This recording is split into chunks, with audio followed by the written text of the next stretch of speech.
Good morning. Today is Saturday. I think it is January 18th. I think.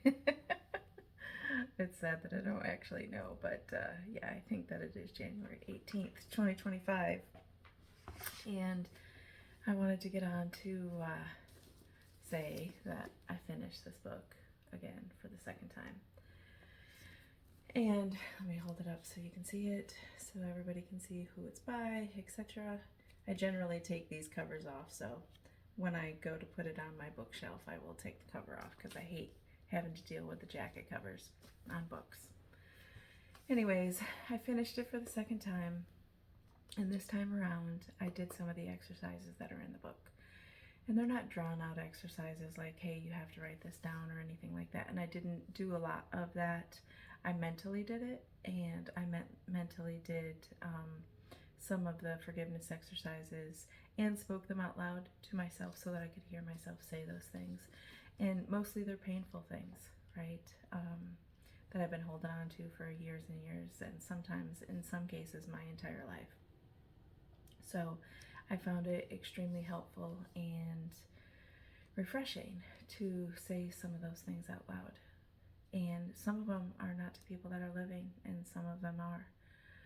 So what I found the most beneficial is at the end, the author is not speaking just to me in general, but to all of us collectively as people on the earth, to make the changes that we need to make, acquire the discipline to continually make those changes and put those new practices into practice, because they take a lot of practice. You can't just develop a new skill and not practice it over and over again. And then at the very end, because we're all collectively part of, the human race on the planet, he said, let's go. And to me, I've never been part of a sports team. I have cheered for sports teams for my son, and 100% have meant it and been enthusiastic when I say let's go for a team, to come together, to work together, and to achieve the goal that they want to achieve. And most of the time that's winning, right? Well, I said that I have, in one of my previous videos, I had said that I had made some 1-year goals, some 3-year goals, some 5-year goals, written them down on paper, and am holding myself accountable by sending them to my son. My son has a copy of those goals. And they're big, big goals. Bigger goals than I thought that I could achieve, but I wanted to put that out there. I think I should push myself to achieve more than I think that I can achieve, because I already have. I already have achieved more than I ever thought that I would achieve. And my life isn't over yet, so why not push myself to achieve more and become a better version of myself in the process? So I'm really looking forward to that. I'm looking forward to fulfilling those goals, modifying those goals, making new ones, and, living the rest of my life with really well intentions, and, becoming a better person in the process. This book is so good, so good, that I think everybody should read this book. Maybe buy it and put it on your shelf, and don't read it until you're in the middle of a life crisis, or you're facing a challenge that is going to be completely uphill, and there doesn't seem to be any hope of getting to the top of that hill. Maybe that's when you pick the book up and read it. I'm not at that point right now. I'm actually, I feel like I've already crested the toughest part, right?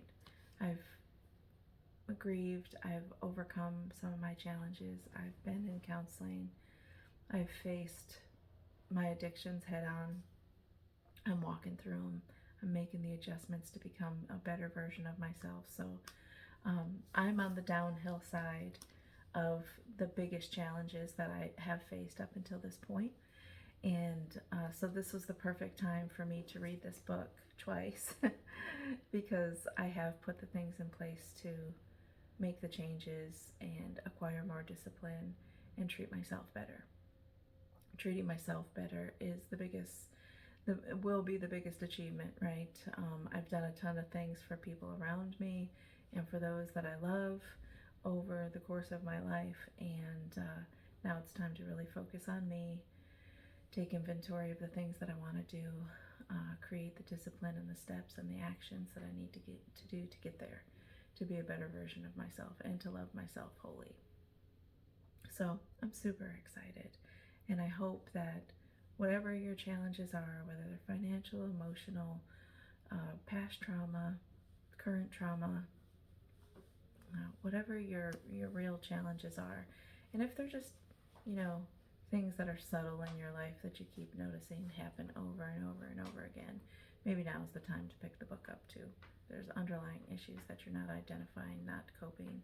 Your coping strategies are probably not the best. So pick the book up and put it on your shelf. And when you feel like you need to make some changes, maybe pick the book up, because there's a lot of action steps in this book on how to incorporate some new habits, develop some new habits. So anyways, today is going to be absolutely gorgeous. It's going to be 75 degrees here and sunny. It's early in the morning, and I was trying to make the video before the sun came up, but I also wanted to finish the book for a second time and you know, give it an honest review. I think everybody needs to read the book. I think that everybody will be benefited by reading the book, even if you don't have anything major, traumatic, anything like that going on in your life.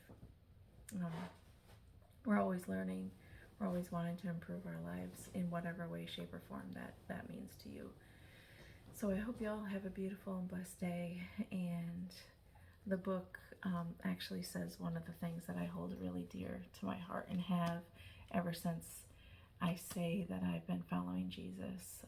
And that has been, you know, since about 2008. You know, I've really kind of changed my life, changed my mind, changed my attitude.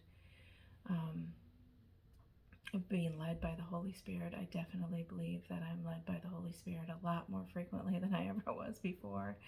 And I'm so grateful for it. I'm grateful for every breath, etc. But the one thing that holds true to me, and that the more and more I do it, the more and more I achieve, is that you can't give or receive with a closed fist. So you need to have open hands, an open heart.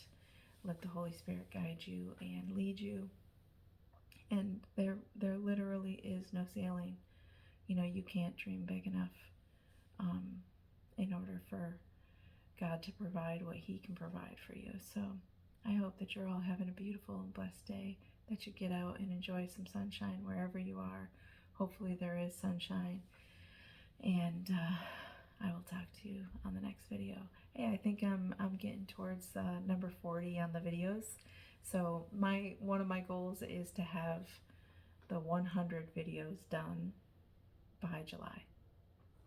By the time that I have to move out of this apartment, this townhouse, and move into another location, I hope to have my first 100 videos done. And I don't think that they're going to make me any money or anything like that, but I do think that documenting this stage of my life will be really beneficial and important for my kids later in their lives, so that they can always see that I struggled, that I faced challenges, I overcame them. I disciplined myself to be able to achieve the goals that I wanted to achieve that were really super important to me. And so hopefully you guys can do that for yourselves, for your kids, for anybody that you want to impact that way. Because I think, you know, our lives are short. I think our lives are really, really short. And I think that we should do that for those that we love. Anyways, have a beautiful and blessed day. And I hope that God gives you peace and rest and enjoyment. And pick up this book. Read it whenever you need it. Talk to you next time.